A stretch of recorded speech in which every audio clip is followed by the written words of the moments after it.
Bueno, empezamos el capítulo de la endoscopia hablando de los fundamentos en la laparoscopia. Podréis ver que los primeros apartados entenderéis por qué la laparoscopia, a pesar de que la primera histerectomía laparoscópica se hizo hace ya más de 30 años, es una técnica que no está muy instaurada, incluso en países desarrollados, porque requiere el conocimiento de muchas posibles fuentes de error y eso hace que el cirujano deba de estar muy bien entrenado y la curva de aprendizaje sea mayor.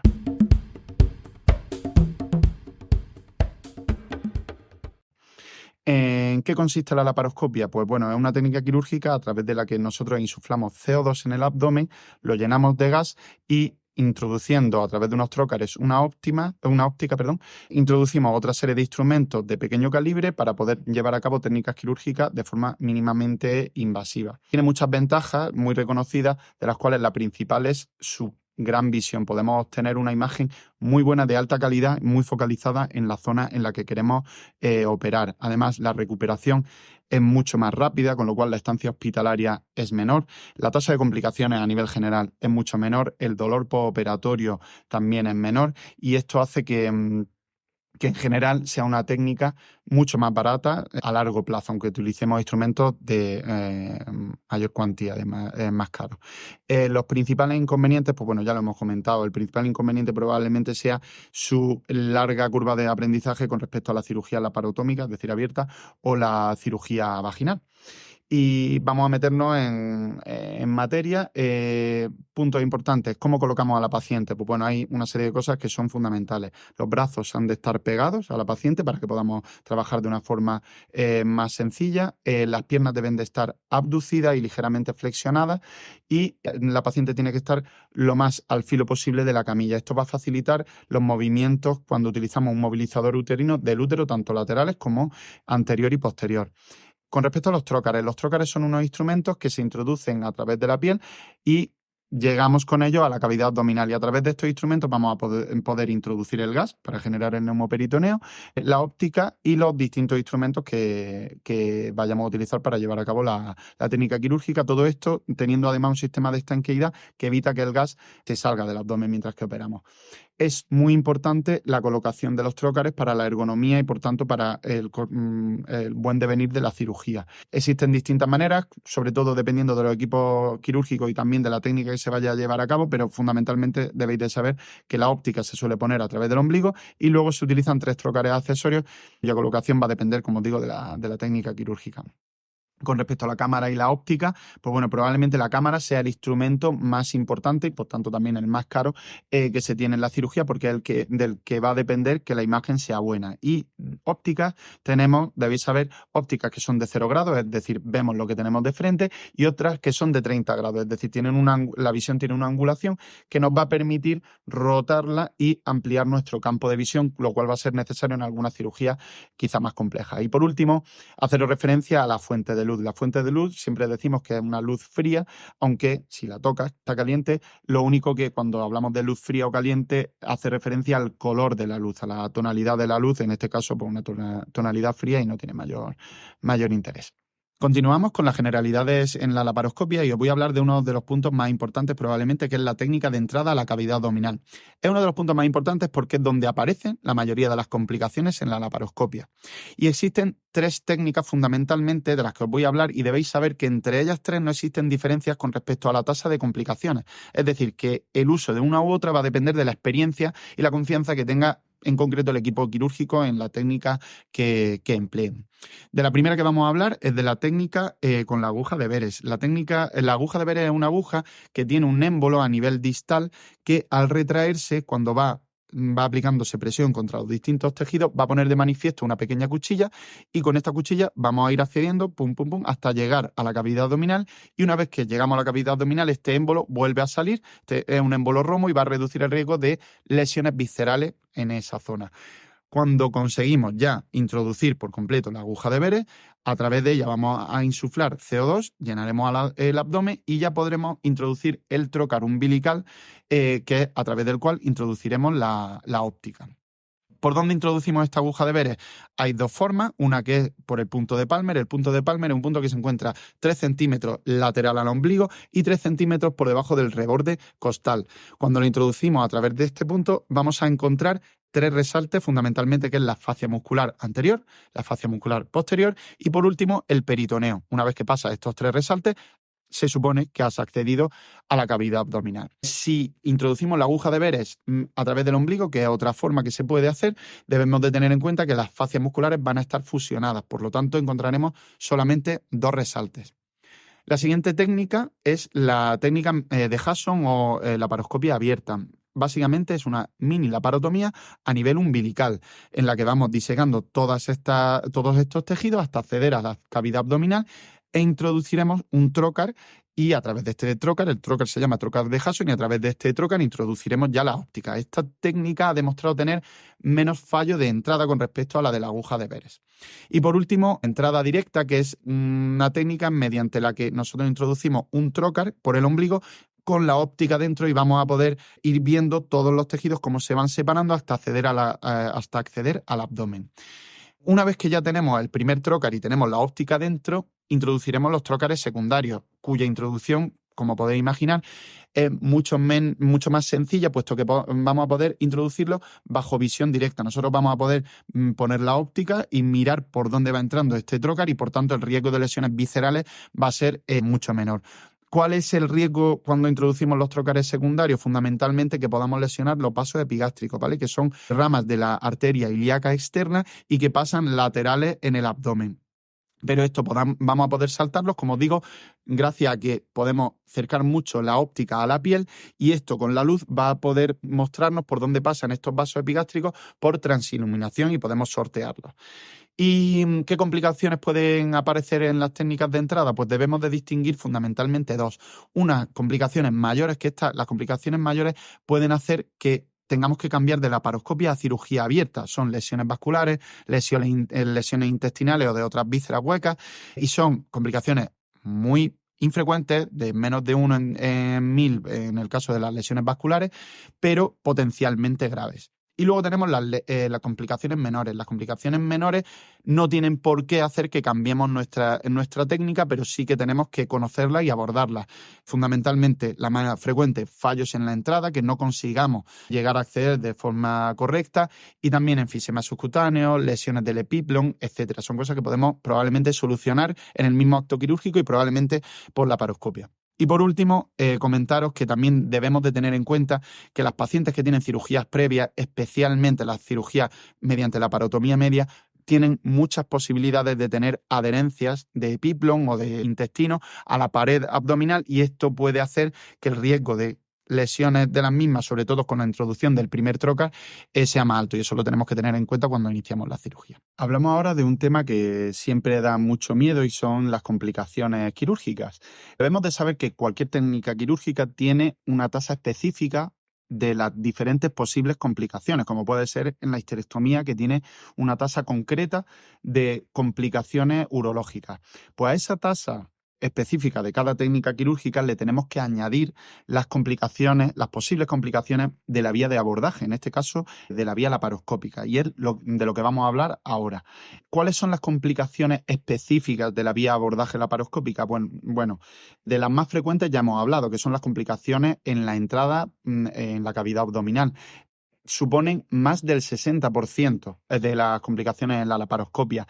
Y como hemos dicho, el punto más importante es la entrada del primer trocar de la óptica, porque es el punto en el que nosotros tenemos que introducir un trocar sin ver lo que tenemos debajo. Ahí es donde aparecen la mayoría de las complicaciones y complicaciones mayores. Cuando introducimos los trócares accesorios, como hemos dicho, el mayor riesgo que tenemos es de lesionar la epigástrica, que eso lo podemos evitar bajo visión directa. Siguiente punto en el que podemos tener complicaciones es con el neumoperitoneo, con el gas que introducimos dentro. Siempre recomendamos trabajar con presiones bajas, de entre 12 y 13 milímetros de mercurio, porque el riesgo de complicaciones aparece cuando utilizamos presiones muy altas, complicaciones como puede ser un enfisema subcutáneo, una hipercapnia, lesiones diafragmáticas. Son complicaciones muy poco frecuentes, pero potencialmente graves. Hay un punto en el que podemos ayudarnos de presiones altas de forma muy transitoria, que es cuando llevamos a cabo la entrada del primer trocar, porque con mucha presión, sobre todo estoy hablando cuando utilizamos la aguja de Veress, separamos mucho la pared abdominal de las vísceras de debajo y por tanto reducimos el riesgo de lesión visceral, pero esa presión la tenemos que bajar inmediatamente después de llevar a cabo la entrada. Otro tipo de complicaciones muy frecuentes, pues bueno, las complicaciones por el uso inadecuado de la energía que utilizamos. Voy a dar una serie de pinceladas de cómo poder evitarlas. Fundamentalmente nosotros trabajamos con potencias muy bajas, 25, 35, no superar los 35 vatios, y también tenemos que no aplicar demasiada energía sobre el mismo tejido, lo que decimos no chamuscar los tejidos, porque eso aumenta el riesgo de necrosis posterior de estos tejidos y por tanto de complicaciones. Y siempre es muy importante tener continuamente bajo visión las pinzas que utilizamos, porque hay veces que sin querer le das a un pedal, no sabes dónde está la pinza y puede generar una lesión térmica. Complicaciones que podemos tener durante la técnica quirúrgica.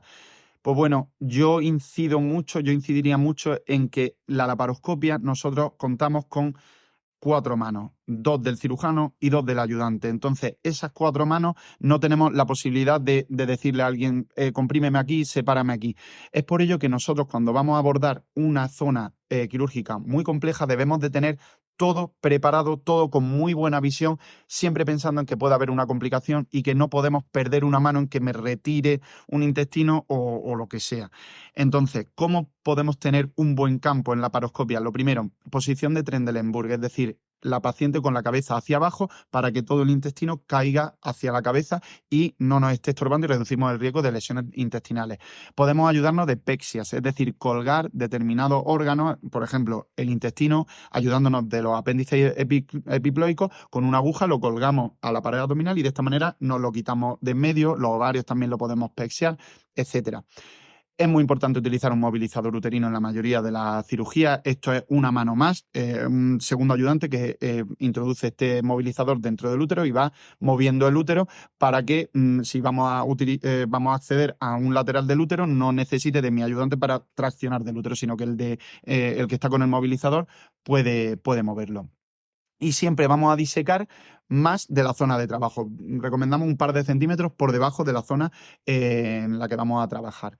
Y por último, y el punto en el que más miedo tenemos, son las complicaciones vasculares. Las complicaciones vasculares con respecto a una cirugía abierta que ya nos da miedo, tenemos el punto añadido de que no podemos comprimir con nuestra mano, con una compresa, porque estamos en la laparoscopia. Entonces, tenemos que tener muy claro cuál sería la actuación si tuviéramos una complicación vascular. Siempre tenemos que tener preparado todo para una eventual reconversión a la laparotomía y que sea esta muy rápida. Y en el caso de que tengamos una lesión vascular y la queramos y podamos abordar por vía laparoscópica, lo más importante es mantener la calma y ver. Es muy importante ver antes de ponerse a coagular, a dar puntos sin ver. Entonces, aspirar, irrigar, limpiar la zona de la lesión incluso con una gasa, y una vez que consigamos ver la lesión, si la conseguimos ver, es cuando la solucionamos, ya sea mediante sutura cuando son defectos grandes o incluso con coagulación o hasta parches vasculares, parches hemostáticos, perdón, que se pueden utilizar, pero esto siempre bajo visión directa de la lesión que se ha producido. Hablamos ahora de la patología que puede operarse por vía laparoscópica que afecta al ovario.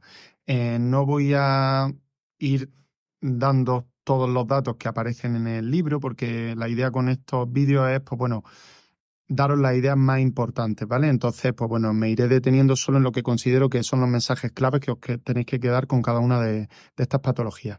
Empezamos por la más frecuente de todas, que es el folículo hemorrágico. El folículo hemorrágico es básicamente la ruptura de uno de los folículos que ha crecido bastante, se rompe la pared del ovario y esto produce un sangrado en ese lecho que genera dolor. Es una patología que es bastante frecuente en nuestra práctica diaria y que se diagnostica con facilidad de forma clínica. Se da en pacientes en edad fértil porque tiene ovulaciones y suele coincidir con el momento de la ovulación. Habitualmente los síntomas que presenta pues es un dolor agudo en el momento de la ruptura y por norma general este dolor va en descenso. Muchas veces requieren tratamiento médico, pero suele ir en descenso. Sin embargo, pues bueno, los casos que aquí tratamos son aquellos en los que, bueno, este sangrado se perpetúa, se mantiene y acaba generando un hemoperitoneo que en ocasiones puede llevar a inestabilidad hemodinámica, y esto, sobre todo cuando ya tenemos un hemoperitoneo franco, sí que deben de ser intervenidas. El diagnóstico se hace, como digo, por sospecha clínica, por cómo está la paciente y este tipo de dolor, edad fértil, el momento de la ovulación, y cuando le hacemos una ecografía, pues veremos en el ovario, por norma general, es un quiste que tiene como un aspecto hojaldrado, que es consecuencia del sangrado que hay en su interior. Como os comentaba, la mayoría de las veces puede ser tratado de forma médica con antiinflamatorios, y en aquellos casos en los que requiera una cirugía por un aumento del hemoperitoneo que no cede el dolor, pues básicamente lo que haremos es una laparoscopia, vaciaremos, drenaremos todo este hemoperitoneo y coagularemos o haremos hemostasia del punto sangrante. El siguiente punto a tratar es la quistectomía. Es una cirugía que a veces pues queda como relegada a una cirugía muy sencilla, y no siempre es tan sencilla, sobre todo porque depende del tipo de quiste que nos encontremos. Entonces, lo más importante es distinguir entre quistes simples o sencillos y endometriosis. La endometriosis iría en otro apartado. Los quistes relativamente fáciles y abordables, pues bueno, la técnica siempre intentamos que sea similar. Llevamos a cabo una incisión sobre el quiste en la zona más apartada de la vascularización ovárica. Lo hacemos con bajas energías para no penetrar dentro del quiste. Una vez que obtenemos una pequeña incisión, vamos a ir disecando a través de esa pequeña incisión y separando mediante maniobras de tracción y contratracción la corteza ovárica de la cápsula del quiste, siempre traccionando preferiblemente de la corteza ovárica para evitar que se rompa, que es uno de los objetivos fundamentales. Poco a poco y de forma lo más roma posible iremos exteriorizando este quiste, y una vez que hemos llevado a cabo y hemos completado la quistectomía, preferiblemente sin que se rompa, llevaremos a cabo una hemostasia cuidadosa, que en muchos casos pues se prefiere dar 1 o 2 puntos de sutura para aproximar las paredes del ovario en lugar de coagular con energía, porque esto afecta más a la reserva ovárica. Y como os decía, debemos de distinguirlo claramente de la endometriosis. La endometriosis siempre por su patogenia, por su fisiopatogenia, va a tener detrás seguro ese quiste algún tipo de adherencia y va a estar íntimamente relacionado con el ovario, puesto que nace de él. Entonces es muy, muy frecuente y no debemos de preocuparnos de que se rompa ese quiste. Lo más importante dentro de la quistectomía de un endometrioma es quitar toda la cápsula. Aquí es muy importante, a pesar de que se nos rompa. Eso es secundario por completo. La siguiente patología de la que vamos a hablar es la torsión ovárica. La torsión ovárica es una de las urgencias ginecológicas más habituales, y es muy importante siempre tenerla en la cabeza en el diagnóstico diferencial, porque es crucial hacer un diagnóstico a tiempo para salvar ese ovario. Sin embargo, el problema es que pues, la clínica varía mucho entre pacientes y entre grados de torsión. Básicamente la torsión consiste, pues, como su propio nombre indica, es que el ovario se torsiona sobre su propio eje, y esto va a repercutir en que en un inicio el flujo venoso, porque las venas son menos potentes, digamos, de pared que las arterias, el flujo venoso no va a poder salir del ovario, y por tanto ese ovario va a empezar a aumentar de tamaño, a edematizarse, y por tanto le llegará de peor manera el aporte de oxígeno, y por tanto podrá ir entrando de forma paulatina en hipoxia y en necrosis. Esa sería, digamos, la línea natural si no hiciéramos nada. Hay torsiones que son parciales y torsiones completas. Habitualmente lo más frecuente son torsiones parciales, aunque, como digo, cuando llega a ser una torsión completa es posible que se llegue a perder el ovario. La fisiopatología lo he comentado. Y de la epidemiología, pues es difícil de establecer la prevalencia, puesto que muchas veces pues, son torsiones parciales que pueden llegar a resolverse solas, pero lo que sí que está claro que tenemos que tener en cuenta es que son mujeres en edad fértil, entre 20 y 30 años, y por norma general es muy habitual que tuvieran un diagnóstico previo de un quiste anexial, de una masa anexial que está presente en torno al 85% de las pacientes. La clínica, aunque puede llegar a ser muy inespecífica, siempre tienes que llamarnos la atención una paciente, una mujer en edad fértil que tiene un dolor súbito, muy intenso, generalmente localizado en uno de los lados, aunque puede ser difuso, y que no cede, que le pone calmantes, va aumentando en la escala analgésica y no cede ese dolor ante nada. Los parámetros en los que nos podemos ayudar en el diagnóstico, la analítica, la mayoría de las veces no vamos a ver nada. Si a lo sumo una leve leucocitosis, si vemos cosas más avanzadas como un aumento de la LDH suele ser por necrosis tisular y no es lo más habitual. Lo más habitual es no ver nada en la analítica. Mientras que en la ecografía sí que podemos ver algunos hallazgos. Hay descritos múltiples tipos de hallazgos ecográficos que no nos vamos a meter, pero quedaos con que la sensibilidad de la ecografía no supera el 70%. Entonces el diagnóstico va a ser sobre todo clínico y quirúrgico. Cuando tenemos una muy alta sospecha, esta paciente, lo ideal es operarla cuanto antes, mejor llevar a cabo una laparoscopia y en la mayoría de los casos se va a poder resolver con una distorsión del ovario, porque aunque veamos un ovario muy negruzco, muy violáceo, no tiene por qué haber una necrosis dentro del ovario y de hecho la mayoría de las veces con distorsionar esos ovarios, aunque nos parezcan muy feos a priori, pueden recuperarse. ¿En qué casos vamos a tener que llevar a cabo una anexectomía? Es decir, quitar todo el ovario. Pues bueno, evidentemente si tenemos una sospecha de malignidad, también en pacientes menopáusicas, aunque una torsión en una paciente menopáusica es mucho menos frecuente, y también cuando pues bueno, tengamos muy clara la sospecha de que pueda haber una necrosis tisular, y esto es porque el tejido es como muy friable y no podemos ni siquiera manipularlo porque se nos rompe entre las pinzas. Y para terminar, pues vamos a hablar de masas anexiales de mayor tamaño y simplemente en lo que quiero incidir es que, por norma general, siempre vamos a tener en la cabeza, siempre que haya una masa anexial, incluso en casos de patología maligna, como primera opción intentar la laparoscopia, con unos matices. Las masas anexiales claramente benignas, nos podríamos plantear no hacer una laparoscopia cuando son masas muy, muy grandes que tenemos una alta sospecha de que se nos va a romper durante la cirugía. Estos son masas de más de 10, 12 centímetros o también en los casos de masas sólidas se puede plantear porque luego su extracción es dificultosa.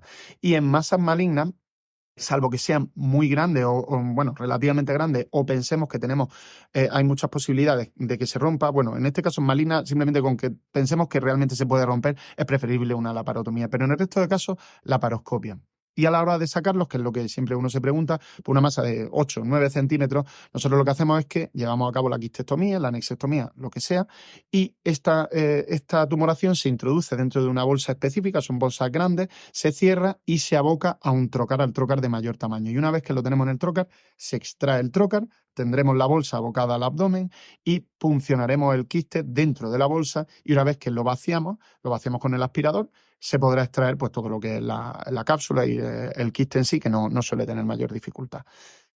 Y aunque se hablará en un capítulo aparte del embarazo ectópico, pues bueno, haceros la mención de que la indicación quirúrgica en el embarazo ectópico, especialmente en este caso también, debe de intentarse siempre laparoscópica.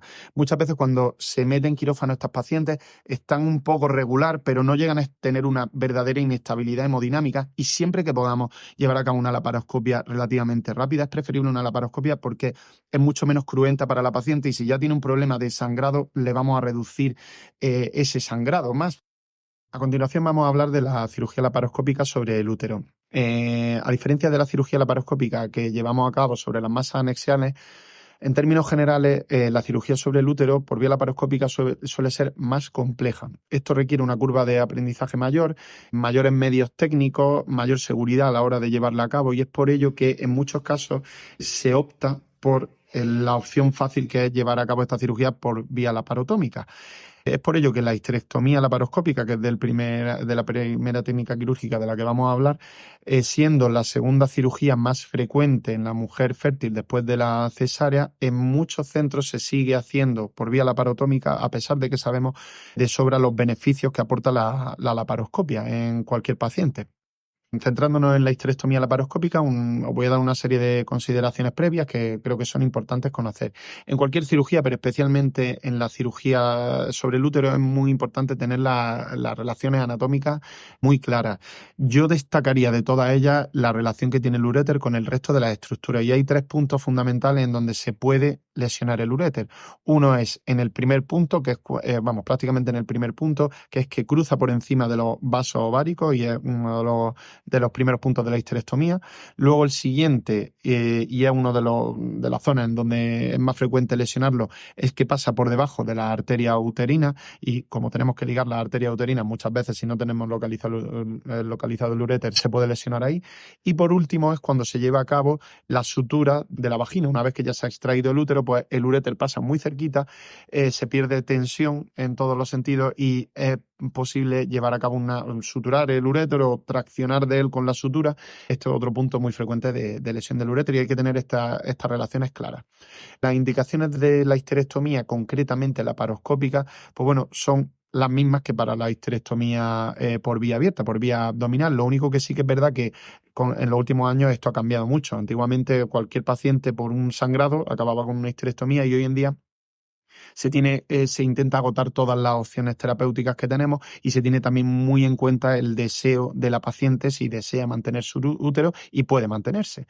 Así que las indicaciones han variado un poquito. ¿Contraindicaciones para llevarlo a cabo por vía laparoscópica? Pues prácticamente ninguna, salvo en casos de malignidad de un cáncer de endometrio, en donde no podemos morcelar el útero para extraerlo. Si fuera necesario, pues por vía abierta lo podemos extraer directamente, por vía laparoscópica a veces hay que morcelarlo y en estos casos en cáncer de endometrio estaría contraindicado. El resto de casos no tiene ninguna contraindicación la vía laparoscópica. Es muy importante la evaluación preoperatoria, no solo una ecografía, sino tactar, hacer un tacto bimanual, ver el tamaño del útero, su movilidad, los parámetros a los laterales del útero que estén libres. Eso nos va a hacer una composición espacial de qué es lo que nos vamos a encontrar luego en la pelvis, independientemente de la ecografía. ¿Qué vamos a utilizar en la laparoscopia? Pues bueno, fundamentalmente 4 trócares, uno en el ombligo para la óptica y luego 3 accesorios de 5 milímetros que por norma general se colocan 2 en fosa ilíaca y una suprapúbico o paraumbilical según las preferencias. Y por último, muy muy importante, el uso de un manipulador uterino. Esto es un vástago que se introduce dentro del útero, va a moverlo y facilitarnos el acceso a los laterales y además lleva una cazoleta que rodea el cervix y nos va a facilitar mucho la incisión sobre la vagina porque nos marca los fornix vaginales. Así que metiéndonos de lleno en la técnica quirúrgica, os voy a resumir los pasos fundamentales y es siempre empezamos por el ligamento redondo, se coagula, se sella y se corta el ligamento redondo y esto nos va a abrir las 2 capas de ligamento ancho. Una vez que tenemos abiertos los ligamentos anchos, hay muchos grupos quirúrgicos que optan por hacer una ventanita entre las 2 capas de ligamento ancho y esto lo que va a permitirme es que el uréter que pasa justo por debajo caiga al fondo de la pelvis y tengamos menos riesgo de lesionarlo en este punto. Pero esto no es estrictamente necesario. Seguimos en dirección anterior hacia la vejiga y vamos a desarrollar lo que conocemos como plica vesicouterina. Es decir, la vejiga va a quedar hacia anterior, el útero hacia posterior y vamos a desarrollar un espacio entre ambos órganos para reducir el riesgo de lesiones vesicales. El siguiente punto, que puede hacerse antes o después, pero es valorar si vamos a dejar o no vamos a dejar el anejo, el ovario. Si vamos a quitar el ovario, de donde lo desanclaríamos es del conocido como ligamento infundíbulo ovárico, que es por el que pasan los vasos ováricos. De ahí cortaríamos y en el caso de que vayamos a preservar el ovario, sí que quitaríamos las trompas. Entonces lo primero que hacemos es llevar a cabo la salpingectomía, es decir, quitar la trompa y luego desanclaríamos el ovario del útero por el ligamento útero-ovárico, ¿vale? Una vez que tenemos hecho todo esto, también una opción que no todo el mundo hace, pero que se recomienda es disecar el ligamento ancho de la cara posterior del útero hasta acceder a los ligamentos úterosacros y en este punto sellarlo y cortarlo.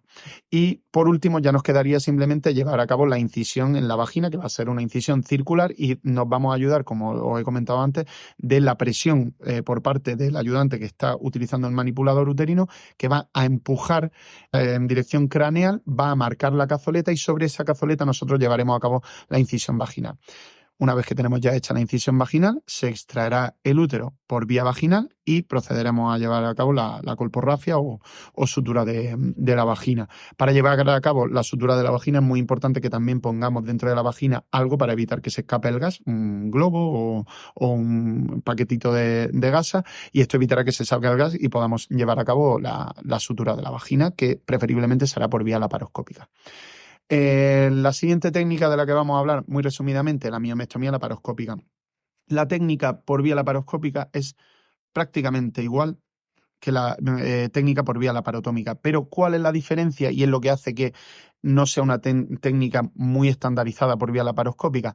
Que los puntos, que hay que dar muchas suturas en una miomectomía, en líneas generales, se deben de dar por vía laparoscópica, y esto requiere una curva de aprendizaje muy alta, puesto que de una correcta sutura depende que haya un bajo riesgo de complicaciones postoperatorias. Es por ello que en muchos centros no se lleva a cabo por vía laparoscópica, a pesar de que el sangrado por vía laparoscópica es menor, la morbilidad es menor, la tasa de complicaciones es menor, la estancia hospitalaria es menor, por tanto, reducción de costes, el dolor postoperatorio es menor. En general, todo es mucho mejor por vía laparoscópica, pero como os digo, pues la curva de aprendizaje es muy alta, y también es importante que sepáis que no existen diferencias entre la laparoscopia y la laparotomía en cuanto a resultados reproductivos posteriores, ni en cuanto a tasa de recurrencia, que eso quiere decir que ambas técnicas son similares en resultados.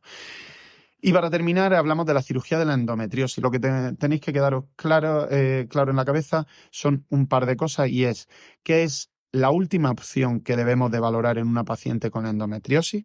Siempre tenemos que intentar evitar al máximo una cirugía en una paciente con endometriosis, porque son cirugías potencialmente muy complejas. O sea, tenemos que verla como una cirugía que, aunque a priori no lo parezca, luego puede ser muy compleja. Esto implica un alto riesgo de complicaciones postoperatorias y, lo que es peor, cirugía incompleta. Es decir, si no se opera esta paciente correctamente indicado y en un centro, en una unidad especializada con cirujanos especializados en la materia, hay mucho riesgo de que se quede enfermedad residual, y este es el principal factor de recurrencia. Y cuando hay una recurrencia tras una cirugía en una paciente con endometriosis, la segunda cirugía siempre va a ser más difícil que la primera, y por tanto el riesgo de complicaciones va a aumentar exponencialmente. Así que yo creo que con eso, teniendo eso claro, tenéis bastante para saber en la cirugía de la endometriosis. El siguiente capítulo es la laparoscopia en ginecología oncológica. Realmente deberíamos hablar de la endoscopia en ginecología oncológica, porque también debemos de incluir en todo esto la cirugía robótica, que está entrando con mucha fuerza en este campo.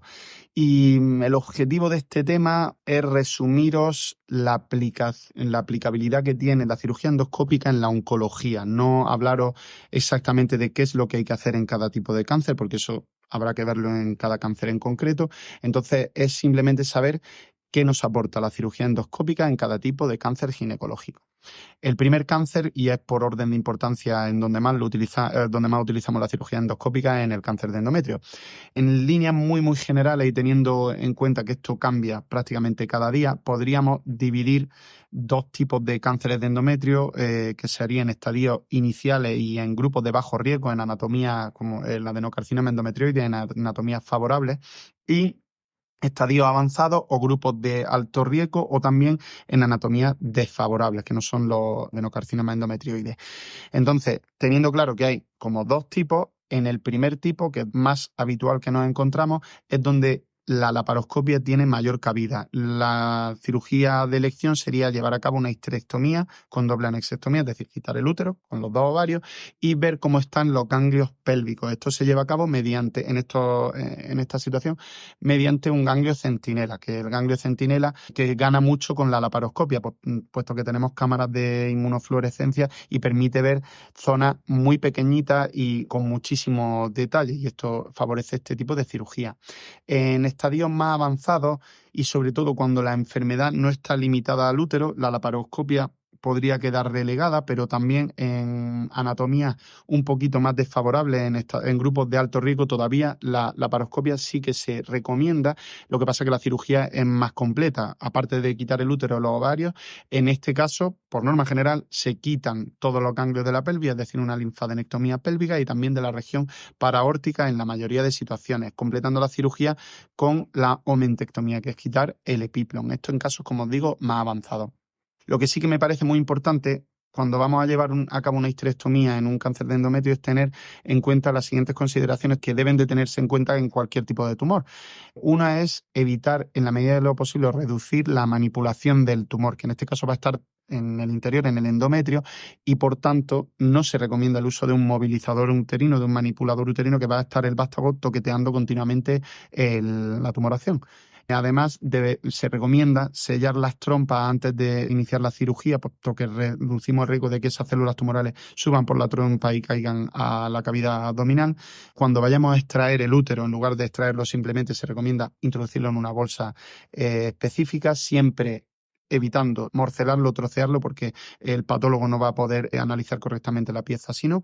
Y por último, una vez que terminamos la cirugía laparoscópica, el gas deberemos de vaciarlo a través de los trócares, no quitando los trócares y que se vacíe solo, sino a través de los trócares, pues reducimos el riesgo de metástasis en la incisión del trócar. Con respecto al cáncer de cervix, pues bueno, la laparoscopia a día de hoy, y como digo, esto probablemente cambie, ha quedado muy relegada, porque en 2021 apareció un estudio que decía que la cirugía endoscópica reducía la supervivencia global y la supervivencia libre de enfermedad cuando se comparaba con la cirugía laparotómica, algo que hizo estallar la cabeza de toda la ginecología oncológica, y es por ello que ahora mismo todas las guías de ginecología oncológica te recomiendan en un cáncer de cervix llevar a cabo la cirugía por vía laparotómica, aunque es cierto que estos resultados le chocaron a todo el mundo, y es por ello que hay muchos ensayos clínicos a día de hoy que están intentando rebatir esta teoría, y probablemente yo considero que en los próximos años así sea. Se ha creído que el motivo por el que ocurría esto, por el que se reducía la supervivencia global con la laparoscopia, era, entre otras cosas, porque se seguía utilizando un manipulador uterino, que esto hace que se manipule el tumor y pueda salir estas células fuera, algo que no se hace con la cirugía abierta, entre otras cosas. Así que con que os quedéis que a día de hoy la cirugía laparoscópica está muy relegada, pero saliendo a flote poco a poco con el cáncer de cervix, yo creo que es suficiente para el nivel en el que estáis estudiando. Y en lo referente al cáncer de ovario, pues bueno, la cirugía laparoscópica tiene dos indicaciones fundamentales. Una es en los estadios muy, muy iniciales, que se considera que se puede tratar por vía laparoscópica, pues se llevará a cabo una cirugía completa. Esto es una histerectomía, doble anexectomía, linfadenectomía pélvica paraórtica y omentectomía, en líneas generales. Y la otra indicación es en el diagnóstico, en dos situaciones. Una, en una masa ovárica sospechosa que creemos que podemos quitar sin riesgo de rotura de la misma por vía laparoscópica, y otra es cuando ya tenemos relativamente claro que una enfermedad avanzada o relativamente avanzada, pues se recomienda hacer una laparoscopia diagnóstica tanto para toma de biopsias como para valorar cómo está esa enfermedad de cara a la respuesta al tratamiento, o valorar en algunos casos si es resecable o no, si es posible llevar a cabo una cirugía completa en esta paciente o no, porque hay veces que con las técnicas de imagen no es suficiente.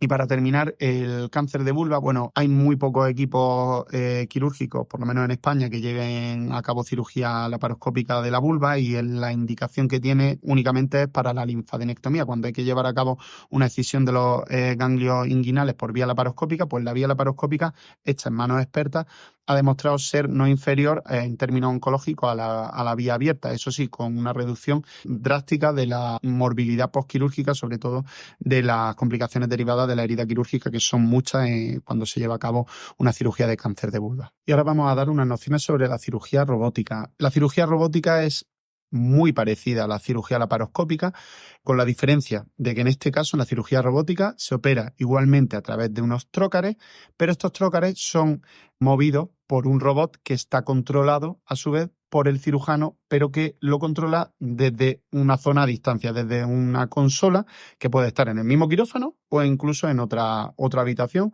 o en otra ciudad, si hiciera falta. Básicamente luego las técnicas son lo mismo, y realmente la cirugía robótica no ha demostrado ni reducir tasa de complicaciones ni mejorar tiempos operatorios con respecto a la cirugía laparoscópica. Pero bueno, es importante conocerla. Hay países como en Estados Unidos en donde está muy estandarizado su uso, y conocer cuáles son las ventajas e inconvenientes con respecto a la laparoscopia. Ventaja, pues bueno, es muy evidente la ergonomía. El cirujano no necesita ni siquiera estar con gorro, con mascarilla, está sentado en una consola con la espalda bien apoyada, y para cirugías largas esto es muy importante. A lo mejor para una cirugía de 1 hora no, pero cuando son cirugías de 5, 6, 7 horas, pues estar cómodo es muy importante, es un hándicap. La curva de aprendizaje también es mucho más rápida en la cirugía robótica, puesto que se asemeja mucho a la cirugía abierta en cuanto a movimientos. Se utilizan unos joysticks y son más intuitivos los movimientos y por tanto la curva de aprendizaje más corta que con la laparoscopia. Luego, importante también que el cirujano tiene visión en 3 dimensiones y además las pinzas tienen mayor rango de movimiento. Las pinzas de laparoscopia, las que se utilizan más habitualmente, tienen giros sobre sí mismas y apertura y cierre, pero las pinzas de robótica tienen giros de 360 grados y esto, por ejemplo, para la sutura o para acceder a zonas muy complejas o muy lejanas en el campo quirúrgico, sí que es una ventaja significativa. Otra cosa también importante quizás es que el propio cirujano es el que manipula mediante la consola la óptica, que eso, pues bueno, muchas veces cuando no se dispone de un ayudante experimentado en la laparoscopia, pues puede ser un problema si no te están enseñando exactamente la zona que tú quieres operar. Y por último, se reduce el temblor. El temblor es una cosa que sí que aparece mucho con la cirugía laparoscópica y aquí no existe, ¿vale? No tiene ese temblor, eso desaparece con el robot. ¿Pero qué inconvenientes tiene? Pues bueno, hay 2 que creo que son muy importantes y es la baja accesibilidad actual. No todos los centros pueden disponer en la actualidad de un robot por temas económicos y luego también el material fungible tiene un coste bastante alto. Pero claro, eso también tenemos que tener en cuenta que eso es ahora. Probablemente cuando pasen 10, 15 años, el tiempo que sea, todo eso va a reducir muchos costes y probablemente eso haga que de forma progresiva, como ya está ocurriendo a día de hoy, se vaya incorporando en cada vez más centros la cirugía robótica.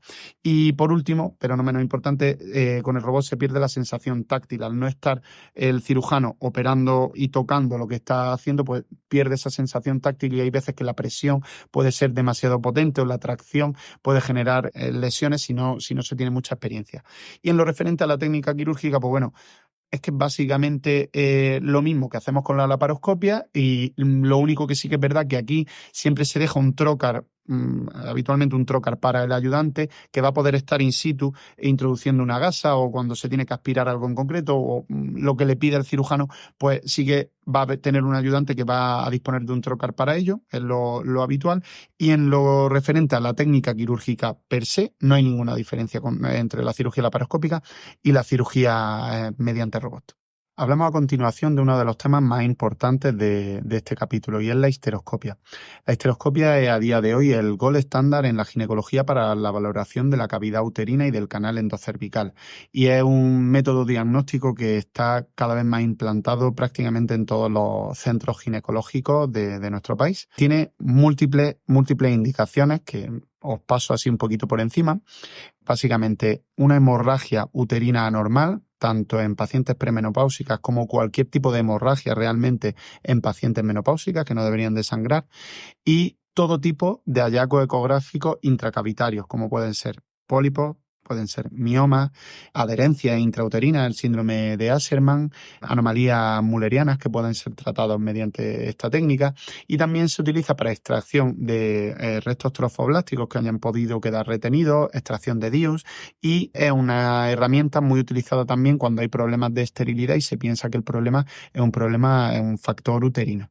Cuando hablamos de histeroscopia diagnóstica, es un término que es un poquito controvertido y a veces mal conceptuado, porque cualquier tipo de histeroscopia es diagnóstica. Vamos a ver y vamos a poder ver qué es lo que hay dentro de la cavidad uterina y por tanto diagnosticar, pero nos referimos a la diagnóstica cuando hablamos de instrumentos de menos de 5,5 milímetros de diámetro y estos son instrumentos que no precisan de una dilatación cervical para ser utilizados y por tanto podemos utilizarlos en el medio ambulatorio, en la propia consulta sin necesidad estrictamente del uso de anestesia.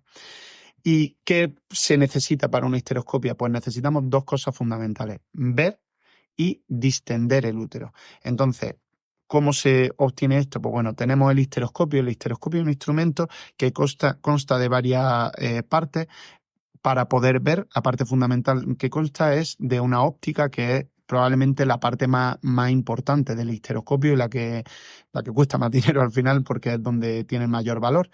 Esta óptica va conectada a 2 cosas. Por un lado, va conectada mediante un cable de fibra óptica a una fuente de luz, que es lo que va a iluminar el interior del útero, de la cavidad uterina, y por otro lado a un sistema videoóptico a través de una cámara, que es lo que nos va a permitir ver en un monitor la imagen que nos transmite esta óptica.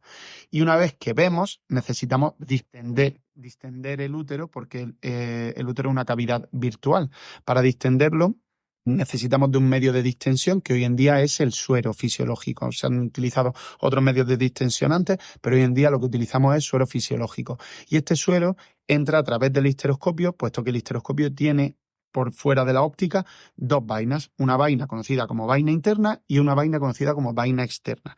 A través de la vaina interna es mediante la que vamos a introducir este medio de distensión, este suero fisiológico, y a través de la vaina externa nos va a permitir sacar este suero, si así lo deseamos, porque se puede utilizar aspiración o incluso caída libre de este suero para que vaya circulando el suero en el interior del útero.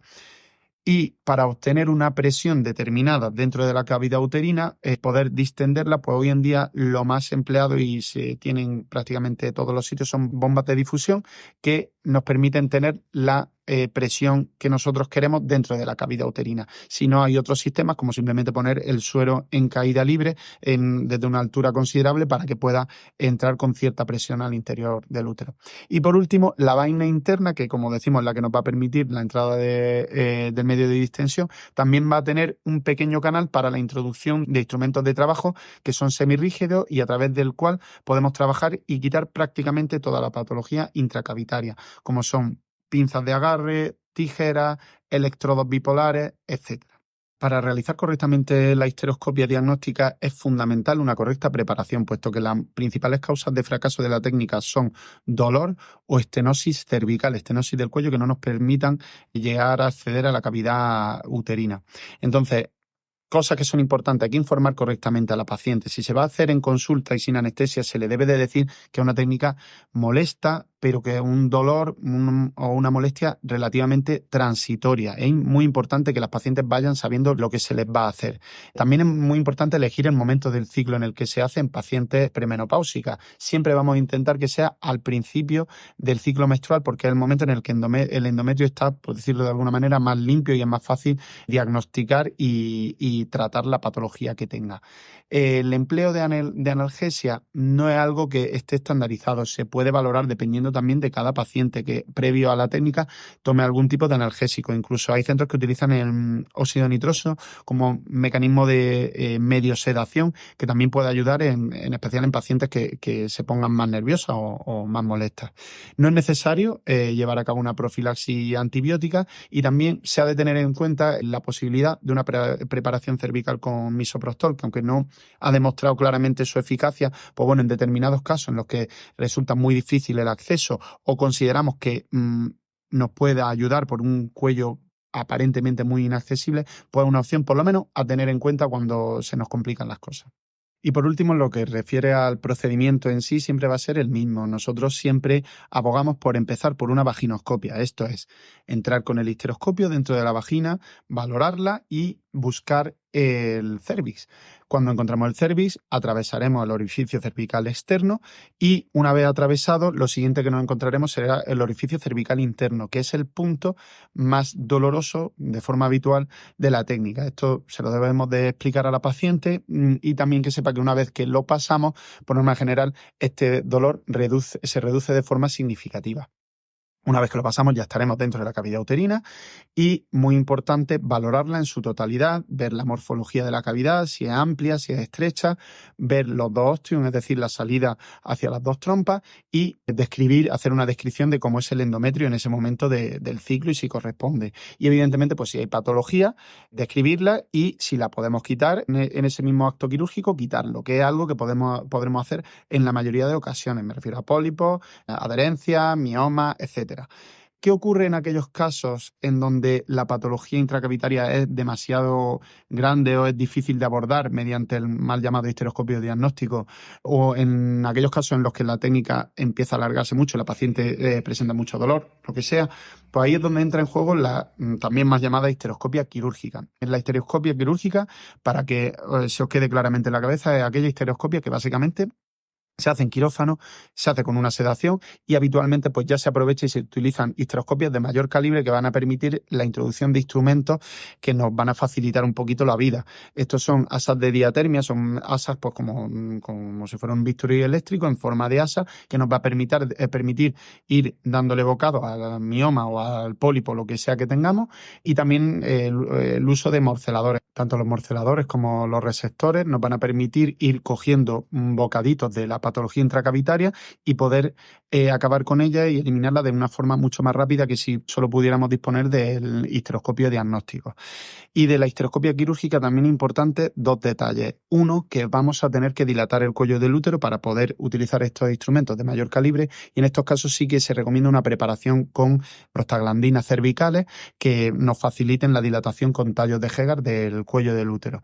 Y por otro lado, que son técnicas que suelen ser más largas y que vamos a utilizar una bomba de infusión y le va a entrar mucho suero a la paciente, y tenemos que tener muy clara la entrada frente a las salidas, porque el balance en ocasiones puede negativizarse, es decir, que haya muchas más entradas que salidas y nunca podemos pasarnos de los menos 1.500, menos 2.000 centímetros cúbicos que se haya quedado de más de suero fisiológico en la paciente, porque esto puede dar lugar a complicaciones. Esto tenemos que tenerlo muy controlado. Hablamos ahora de las complicaciones de la histeroscopia. Debéis saber que las complicaciones en la histeroscopia son algo relativamente infrecuente, y me refiero a infrecuente sobre todo cuando hablo de complicaciones severas, pero es importante conocerlas para identificarlas de forma precoz, muy rápido, y así poder tratarlas y reducir el riesgo de que tengan consecuencias más graves. En un principio vamos a hablar de las posibles complicaciones comunes a ambas técnicas. La más importante quizás es el fracaso de la técnica, es decir, no podemos llevar a cabo la técnica. Puede ser fundamentalmente en dos momentos. Fracaso en la entrada, pues por diversos motivos, esto suele ser por estenosis cervicales en la mayoría de los casos, o también el otro fracaso de la técnica lo podemos tener una vez que entramos en la cavidad porque no podamos llevar a cabo lo que íbamos a hacer. Esto puede ser porque haya un sangrado muy abundante que nos imposibilite ver la cavidad, que el endometrio no esté correctamente preparado para que veamos la patología que vamos a tratar, o porque durante la técnica tengamos un exceso de suero y tengamos que finalizarla antes de que podamos terminar el procedimiento que íbamos a hacer. Otra complicación común a ambas técnicas es el sangrado durante la técnica que haga que la tengamos que parar. Esto es bastante infrecuente. En los únicos casos en donde puede ocurrir son miomas que sean muy vascularizados, y también cuando tenemos restos abortivos, restos placentarios que pueden llegar a sangrar mucho. El sangrado se suele solucionar con coagulación, aunque también es necesario en ocasiones el uso de uterotónicos, e incluso en los casos más extremos podemos poner barreras mecánicas, y esto es básicamente colocar una sonda de Foley intracavitaria dentro del útero y se infla con 2-4 mililitros, y con eso suele ser suficiente porque es una barrera mecánica. Y por último, como complicaciones comunes, la complicación más rara de todas es la posible infección. Son infecciones ascendentes, es decir, de microorganismos que están en la vagina que pueden llegar a endometrio, causando una endometritis, o incluso subir a través de las trompas y poder provocar una enfermedad pélvica inflamatoria. Como digo, es algo extremadamente infrecuente, y esto hace que no se haga de forma habitual una profilaxis antibiótica en la histeroscopia y tampoco una antisepsia a nivel vaginal. Hablando en concreto de las complicaciones en la histeroscopia diagnóstica, probablemente con lo que nos tengamos que habituar a trabajar es con cierto nivel de dolor, que en algunas ocasiones puede ser muy importante. Entonces, como hemos comentado, lo más importante es informar correctamente a la paciente y ser muy cuidadosos sabiendo dónde son los puntos de mayor dolor, que sobre todo es en el paso por el canal endocervical. Y también podemos ayudarnos de analgesia previa para que la paciente lo tolere mejor, incluso cierto grado de sedación con óxido nitroso. Y también podemos trabajar con presiones muy bajitas para reducir esta sensación de dolor. La consecuencia de dolor muy intensos puede ser el síndrome vasovagal. El síndrome vasovagal al final es una respuesta fisiológica a este estímulo doloroso de forma continuada y consiste en una vasodilatación periférica que va a tener un gasto cardíaco bajo de forma secundaria. Entonces, los síntomas son muy fácilmente identificables. La paciente va a empezar a marearse, a notarse la boca seca, un sudor frío, incluso un poco de descomposición a nivel intestinal. Y lo más importante que debemos hacer es reconocer claramente estos signos, y en el momento en el que reconocemos que esto está ocurriendo, parar la técnica Y podemos llevar a cabo maniobras físicas como es colocar a la paciente en posición de Trendelenburg para aumentar el flujo a nivel cardíaco y cerebral, e incluso en los casos más severos podemos ayudarnos del uso de atropina para mejorar el gasto cardíaco. Metiéndonos de lleno en las complicaciones por la histeroscopia quirúrgica, la más importante probablemente sea la perforación uterina, es decir, romper las fibras miometriales y llegar a la cavidad abdominal. Esto puede ocurrir en dos momentos. Uno es cuando estamos dilatando el cuello uterino con los tallos de Hegar, y esto es realmente que se genera una falsa vía, y cuando entramos con el resectoscopio, ya con la óptica, vemos que estamos en el abdomen. Esta sería una de las causas, y otra es llevando a cabo la técnica quirúrgica en sí. Generalmente suele ocurrir con miomas que tienen mucho componente intramiometrial, es decir, en la pared uterina, y empiezas a quitar las cascas y de repente aparece en la cavidad abdominal. Y también cuando son malformaciones uterinas muy importantes, que sobre todo septos, que empieza a quitar septo, y no te das cuenta y te has pasado y has llegado a superar el fondo del útero y apareces en la cavidad abdominal. Es por ello que es súper importante un estudio prequirúrgico bien hecho en estas dos patologías para reducir el riesgo de que esto ocurra.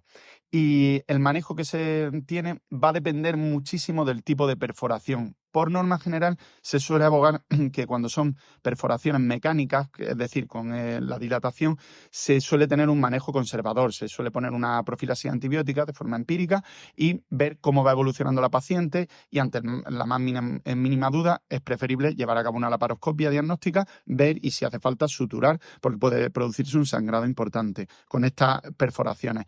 Y lo que sí que es bastante evidente es que si tenemos una perforación con el uso de energía eléctrica, sí que se recomienda una laparoscopia, porque el riesgo de que hayamos lesionado una tripa por detrás y que no lo hayamos visto es relativamente alto, y no cuesta nada hacer una laparoscopia para descartar esta potencial complicación. Siguiendo con las complicaciones de la histeroscopia quirúrgica, hablamos de la complicación por sobrecarga de medio de distensión. Esto es que nos pasamos de lo que introducimos de medio de distensión con respecto a lo que sale. Nosotros siempre vamos a tener un circuito de entrada y salida, siempre va a quedar un poquito más dentro que lo que sale, pero claro, cuando el balance es muy negativo, esto es por encima de menos 2.000 centímetros cúbicos, el riesgo de complicaciones es muy alto, y en este caso sí que pueden ser complicaciones muy severas. Es por ello que se recomienda que cuando se está cercano a los menos 2.000 se debería de parar la técnica, o por lo menos ir acabándola cuanto antes.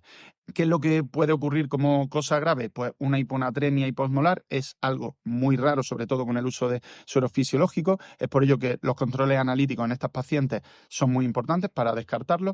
Y también algo que sí que puede ocurrir es una sobrecarga circulatoria. Lo más habitual es que la paciente tiene un edema generalizado, una anasarca, que eso se puede ver claramente, y en casos ya más extremos vamos pasando a una insuficiencia cardíaca, un edema agudo de pulmón, incluso llegar a un shock cardiogénico. El tratamiento va a depender por completo de la severidad de los síntomas. Normalmente, comparar la técnica, observar, sondar a la paciente e incluso el uso de algún tipo de diurético de acción rápida. Con eso suele ser más que suficiente, pero en los casos más graves pues puede ser necesario tratamientos más invasivos y medidas de reanimación en caso de que sea necesario. Y finalizamos el tema de la endoscopia hablando de las principales cirugías que podemos llevar a cabo mediante histeroscopia.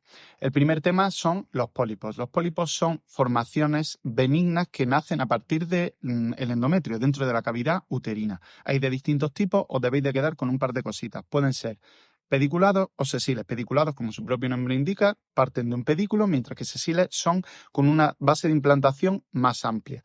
Pueden ser múltiples, pueden ser únicos, y su consistencia suele ser blanda. La forma en la que lo vamos a quitar va a depender sobre todo de la cantidad de pólipos que tengamos, el tamaño de ese pólipo y la tolerancia al dolor de la paciente.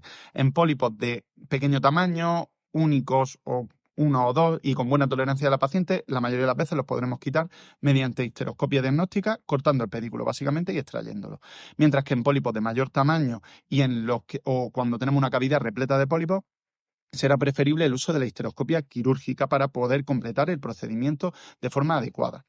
El siguiente tema sería la miomectomía. La miomectomía sí que es verdad que, salvo en casos de miomas muy pequeños, se suele recomendar quitarlos mediante histeroscopia quirúrgica, porque la consistencia va a ser mucho más dura y habitualmente son procedimientos más largos y por tanto peor tolerados por la paciente. Mediante esta técnica vamos a poder quitar todos los tipos de miomas submucosos, o sea, va a ser la técnica de elección para miomas tipo 0, tipo 1 y tipo 2 e incluso en algunos casos los tipo 3, aunque esta técnica será muchísimo más dificultosa. Debéis de saber básicamente que para quitar los miomas usaremos el asa del resector habitualmente o los morcedadores mecánicos e iremos quitando trocitos de mioma progresivamente hasta extraerlo por completo, básicamente. Otra técnica que podemos llevar a cabo es extraer un DIU. Esto es que en algunos casos, en un 5 o 10% de los casos, puede ser que no podamos extraer el DIU mediante la vaginoscopia habitual, o sea, poniendo el espéculo. Entonces, en estos casos requerirá la paciente de una histeroscopia diagnóstica en la que entraremos con la cámara, veremos dónde están los hilos habitualmente en el canal endocervical y con una pinza traccionaremos de ellos y lo extraeremos. Muy sencillo. Y el síndrome de Asherman. El síndrome de Asherman es una entidad que debéis de conocer bastante bien y que debéis de saber que sobre todo hay que sospecharla. ¿Cuándo la vamos a sospechar? En pacientes que suelen tener alteraciones menstruales más tendentes a amenorrea o a sangrar de forma irregular y que además tengan un antecedente importante de cirugía intrauterina, sobre todo legrados y miomectomía. Con esos datos debe de ponernos en alerta un posible síndrome de Asherman. ¿Qué es un síndrome de Asherman? Adherencia entre las paredes del útero. La forma de diagnosticarlo, como os digo, es clínica. Por ecografía, la ecografía no es muy sensible porque normalmente vamos a ver una cavidad muy colapsada, es decir, muy lineal, y el gol estándar va a ser por histeroscopia, tanto para diagnosticarlo como para tratarlo. ¿Por qué lo tratamos? Pues sobre todo porque está asociado a estas alteraciones menstruales que pueden ser más o menos molestas, pero a infertilidad, sobre todo en casos muy severos. ¿Qué vemos por la histeroscopia? Pues la histeroscopia hay distintos grados, desde adherencias muy laxas hasta adherencias que pueden llegar a ser muy firmes y colapsar por completo la cavidad uterina. Y la manera de tratarlo va a ser empleando la menor energía posible, porque esto puede dar lugar a recidiva, es decir, utilizando tijerita y ampliando de forma progresiva la cavidad hasta intentar conseguir tener una cavidad normal. Es habitual y recomendamos que una vez finalizado este tratamiento histeroscópico se ponga un tratamiento para reducir el riesgo de recurrencia, ya sea con estrógenos a altas dosis durante un par de meses para que reepitelice correctamente el endometrio, incluso barreras mecánicas, como hemos comentado antes, una sonda de Foley intracavitaria puede ayudar y también la colocación de un DIU. Y también se suele recomendar que al par de meses llevemos a cabo una histeroscopia diagnóstica para valorar si hemos quitado todas estas adherencias de forma correcta, porque hay veces que puede quedar alguna adherencia laxa que se puede quitar sobre la marcha. Debéis saber que tras el tratamiento de estas adherencias, la mayoría de las pacientes que se trataban por infertilidad suelen quedarse embarazadas, pero que esos embarazos tienen mayor riesgo de, sobre todo, acretismo placentario y placenta previa, además de parto prematuro, en caso de que no hayamos conseguido liberar la adherencia por completo. Y por último, pasando muy por encima, la metroplastia. La metroplastia es, pues, la plastia, o sea, mejorar la cavidad uterina. ¿Cuándo hacemos esto? Cuando hay tabiques, esos septos que la dividen en dos. Esto se llama septoplastia, es decir, quitar este septo porque los septos aumentan el riesgo de aborto cuando la implantación del embrión se produce sobre este septo. Y por otro lado, la metroplastia por un útero dismórfico. Estos son úteros que son cavidades muy pequeñitas o que no deberían de ser con esa morfología. Y lo que hacemos es ampliarla. Tenéis en el libro una imagen muy evidente de un útero que llamamos en T, una cavidad en T, y lo que hacemos es ampliar un poquito esta cavidad para dejar esa morfología en triángulo que es como a nosotros nos gusta y como debe de ser la cavidad uterina. Y con esto damos por finalizado el tema de la endoscopia. Espero que os haya sido de utilidad y que os haya quedado todo muy claro. Y os apoyéis también con el libro porque no os he dado todos los datos. Yo creo que con ambas cosas se obtiene toda la información. Aula Ginecología Students es la herramienta que nos hubiera gustado tener cuando éramos estudiantes. Para aprovechar al máximo Aula Ginecología Students, te recomendamos adquirir el manual. Encuentra el enlace en la descripción. Aula Ginecología Students no busca simplemente ayudarte a aprobar, racaneando un 5 en el examen. Aula Ginecología Students está pensado para que aspires a triunfar, a que la saques del estadio. Nuestro objetivo además es que desarrolles un conocimiento profundo que perdure a lo largo del tiempo y que así te sea útil para el MIR en el futuro. Para estudiar un nuevo capítulo en Aula Ginecología Students, sigue estos pasos. 1. Dedica 5 minutos a hojear el capítulo, lee los títulos y observa los gráficos. Este paso es crucial, ya que te preparará para lo que vas a enfrentar. 2. Escanea el código QR para ver el vídeo correspondiente en tu móvil. O mejor aún, reproduce el vídeo en tu ordenador visitando www.aulaginecología.com y accediendo a la sección Students. 3. Mientras ves el vídeo, subraya en el manual y toma notas. La explicación en el vídeo será muy similar a lo que encuentras en el manual, así que no necesitarás tomar apuntes. 4. Al final de cada capítulo encontrarás preguntas MIR desde el año 2010. Te animamos a intentar responderlas y luego ver el vídeo de corrección para comprender y aprender de tus errores. 5. Después de estudiar todos los capítulos, haz el examen de 60 preguntas que encontrarás al final del libro. Esto te ayudará a fijar conceptos y a afrontar la segunda vuelta de una forma más eficientes. ¡No lo dejes! Para correr una maratón se entrena corriendo. Para hacer un examen se debe entrenar haciendo exámenes. También recomendamos ver el vídeo de corrección. 6. Es más efectivo dar 2 lecturas generales al manual que una en profundidad. Esto te ayudará a obtener una perspectiva más amplia de la materia. 7. Siempre sugerimos estudiar a fondo y dar tantas vueltas al material como sea posible. Sin embargo, 3 lecturas suelen ser suficientes para obtener una calificación sobresaliente en cualquier examen. En las segundas y terceras lecturas puedes acelerar la velocidad del vídeo para optimizar el tiempo. Hemos puesto todo nuestro empeño y cariño en hacer de Aula Ginecología Students una herramienta excepcional para estudiantes sobresalientes. Esperamos que la disfrutes.